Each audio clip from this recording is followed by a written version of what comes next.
Assalamualaikum warahmatullahi wabarakatuh. Perkenalkan, nama saya Nabila Sinta Dewi, mahasiswa Universitas Muhammadiyah Profesor Dr. Hamka, program studi pendidikan biologi. Dan kali ini saya ingin menjelaskan terkait pelaksanaan pengenalan lapangan persekolahan 1 yang telah saya laksanakan bersama teman kelompok saya. Selamat menyaksikan.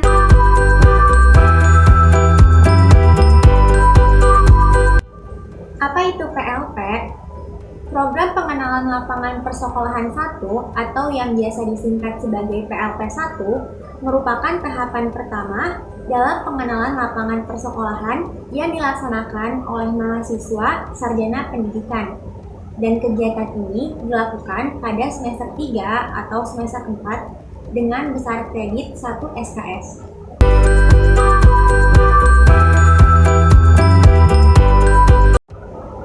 Tujuan PLP 1. PLP 1 bertujuan agar mahasiswa memiliki landasan jati diri pendidik dan memiliki kompetensi akademik kependidikan yang bermutu. Tujuan umum PLP 1 adalah yang pertama, pengamatan langsung kultur sekolah, yang kedua, pengamatan terkait struktur, organisasi dan juga tata kerja di sekolah, yang ketiga, pengamatan peraturan dan juga tata tertib di sekolah, yang keempat, pengamatan kegiatan-kegiatan seremonial formal di sekolah, misalnya upacara bendera, rapat briefing, dan juga lain-lain. Yang kelima adalah pengamatan kegiatan-kegiatan rutin berupa kurikuler, kokurikuler, dan juga ekstrakurikuler. Dan yang terakhir adalah pengamatan praktik-praktik pembiasaan dan juga kebiasaan positif di sekolah.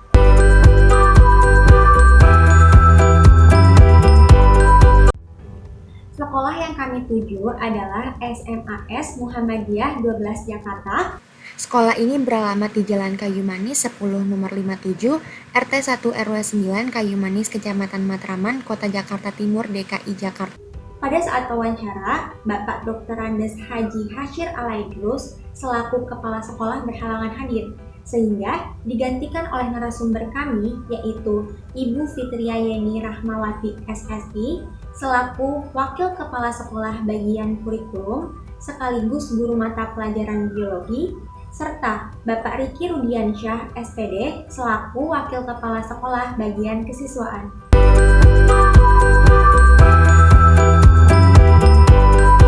SMA Muhammadiyah 12 Jakarta memiliki jumlah siswa sebanyak 415 orang, dengan pembagian kelas 10 berjumlah 178 orang, kelas 11 berjumlah 144 orang, dan kelas 12 berjumlah 96 orang. Dan karakteristik yang diharapkan sekolah untuk dimiliki peserta didiknya ialah memiliki keimanan dan ketakwaan kepada Allah Subhanahu wa Ta'ala, lalu unggul dalam ilmu pengetahuan dan teknologi, serta santun dalam berperilaku. Karena SMA ini dalam naungan Muhammadiyah, maka syariat-syariat Islam diberlakukan, seperti adanya pendidikan karakter bagi peserta didik. Hal ini diterapkan dengan adanya pembiasaan positif, seperti sholat duha dan juga tadarus bersama. Sehingga karakteristik yang diharapkan dimiliki oleh peserta didik pada SMA Muhammadiyah 12 Jakarta dapat terwujud.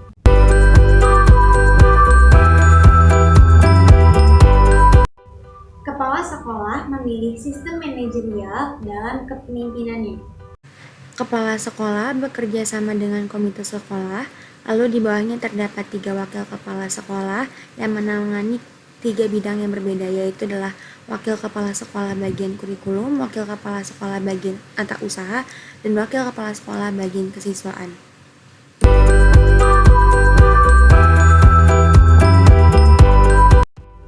Peraturan dibuat secara tertulis dan ditandatangani oleh kepala sekolah.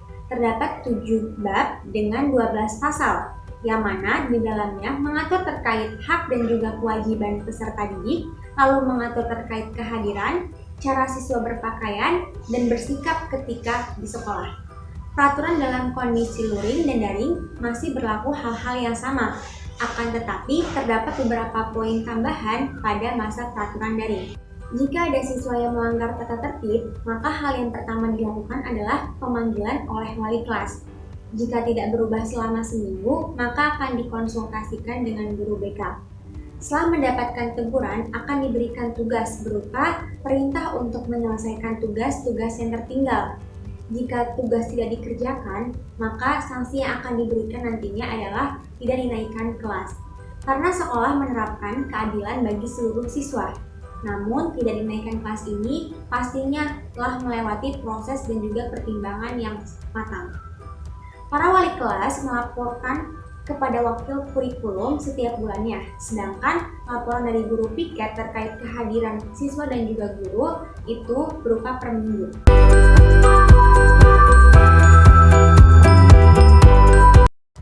Kegiatan seremonial formal di sekolah, seperti contohnya upacara, hanya dilakukan pada hari-hari besar saja, sehingga upacara yang biasa dilakukan pada hari Senin sudah tidak lagi dilaksanakan. Upacara pada kegiatan-kegiatan besar ini seperti contohnya upacara pada hari kemerdekaan dan juga upacara Milad Muhammadiyah itu pun dilangsungkan secara daring. Dan terkait rapat, jika dihadiri oleh pimpinan saja, maka akan dilangsungkan secara luring dengan jumlah yang terbatas. Namun, pada umumnya dilaksanakan secara daring.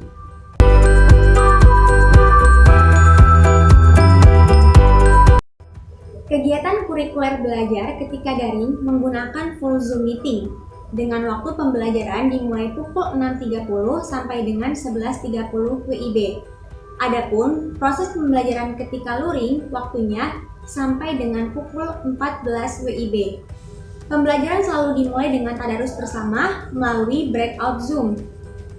Saat pembelajaran, metode dan juga media yang digunakan diserahkan kembali kepada guru pengajar masing-masing dan juga bisa menggunakan Zoom Meeting ataupun Google Classroom. Kegiatan kokurikuler semasa daring dinamakan sebagai kegiatan outing class virtual, yang mana pada kegiatan ini mereka mengundang pembicara yang berasal dari PDM Wonosobo dan juga UM Purwokerto. Lalu selanjutnya mereka menyewa travel untuk menunjukkan keadaan di Dieng dan juga menunjukkan situasi dan juga kondisi yang ada di sekitar sana. Dan kegiatan ini tidak dipungut biaya. Adapun kegiatan ekstrakurikuler yang ada pada SMA 12 Muhammadiyah Jakarta terdapat dua jenis eskul. Eskul yang pertama adalah eskul wajib dan eskul yang kedua adalah eskul pilihan. Untuk eskul wajib, siswa diwajibkan memilih salah satu di antara tahsin dan juga hizbul waton. Dan untuk eskul pilihan, maka siswa dapat memilih eskul-eskul yang diminatinya, yaitu diantaranya terdapat paskibrah, voli, basket, desain sinematik, fotografi, jurnalistik, paduan suara dan juga futsal. Kegiatan ekstrakurikuler selama pandemik dilakukan secara virtual melalui Zoom Meeting. Dan juga pembina dari eskul sendiri adalah wakil kepala sekolah kesiswaan dan juga dibantu oleh penanggung jawab dari setiap masing-masing eskul.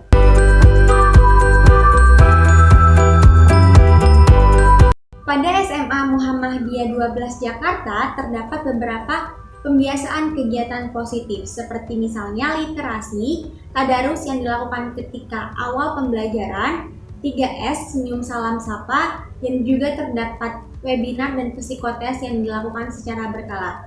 Sedangkan untuk para guru dapat mengikuti kegiatan yang bernama Islam Kemuhammadiyahan. Hal ini ditujukan untuk meningkatkan kerohanian serta semangat motivasi mengajar, sehingga diharapkan baik guru ataupun murid dapat melakukan kewajiban-kewajibannya secara maksimal.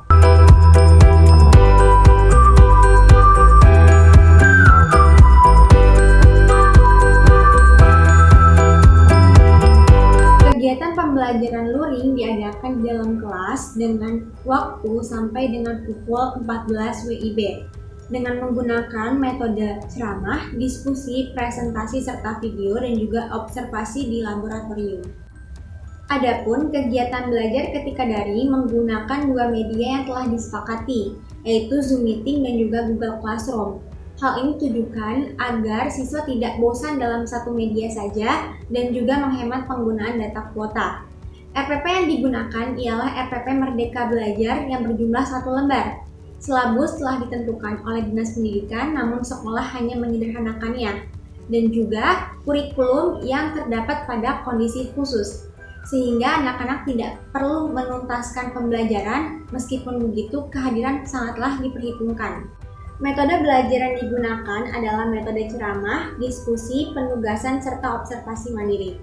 Penggunaan metode ceramah digunakan hanya sekitar 20% saja. Hal ini dikarenakan takutnya peserta didik akan cepat bosan jika tidak dilibatkan secara aktif dalam pembelajaran.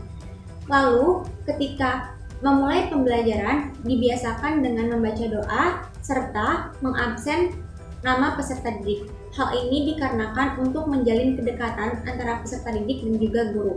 Selanjutnya, pembelajaran dimulai dengan menstimulus peserta didik terkait pembelajaran biologi yang akan nantinya dipelajari. Selanjutnya, peserta didik akan diberikan kesempatan untuk menyampaikan materi dan juga menanyakan hal-hal yang jika dirasa belum dipahami. Jika guru merasa peserta didik sulit memahami atau sulit membayangkan objek yang diajarkan, maka guru dapat menampilkan video ataupun sistematis dari YouTube sehingga para peserta didik dapat lebih mudah untuk memahami materi yang diajarkan.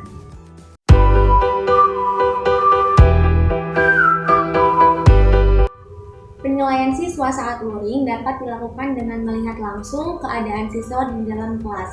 Adapun penilaian saat pembelajaran daring dilakukan dengan cara melihat kehadiran siswa baik dalam Zoom meeting maupun juga Google Classroom. Kemudian melihat respon siswa dalam pengerjaan tugas serta melihat interaksi siswa ketika berada di dalam Zoom meeting.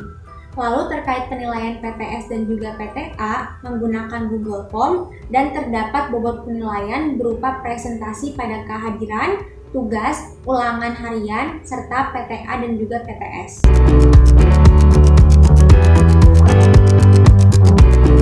Kendala yang umum ditemui pada saat pembelajaran luring adalah seringnya siswa mengalami keterlambatan untuk masuk ke dalam kelas.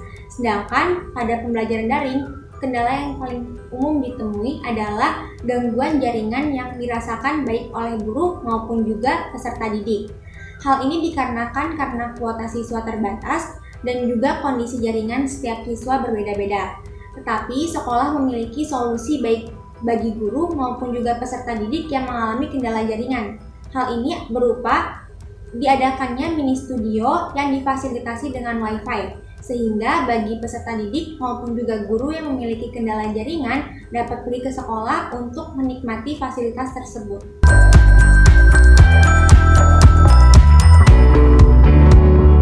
Ketika pembelajaran secara luring, guru dapat memberikan motivasi secara langsung ketika berhadapan atau berinteraksi dengan peserta didik. Akan tetapi pada saat pembelajaran daring, maka motivasi tersebut sulit dilakukan. Hal ini dapat diusahakan dengan cara guru membuat metode pembelajaran yang aktif dan juga menyenangkan bagi peserta didik sehingga peserta didik dapat termotivasi untuk belajar.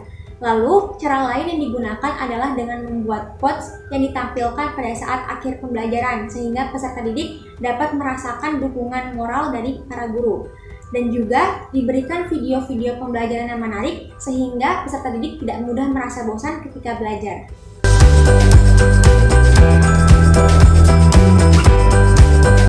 Terima kasih telah menyaksikan, semoga bermanfaat. Wassalamualaikum warahmatullahi wabarakatuh. Sampai jumpa.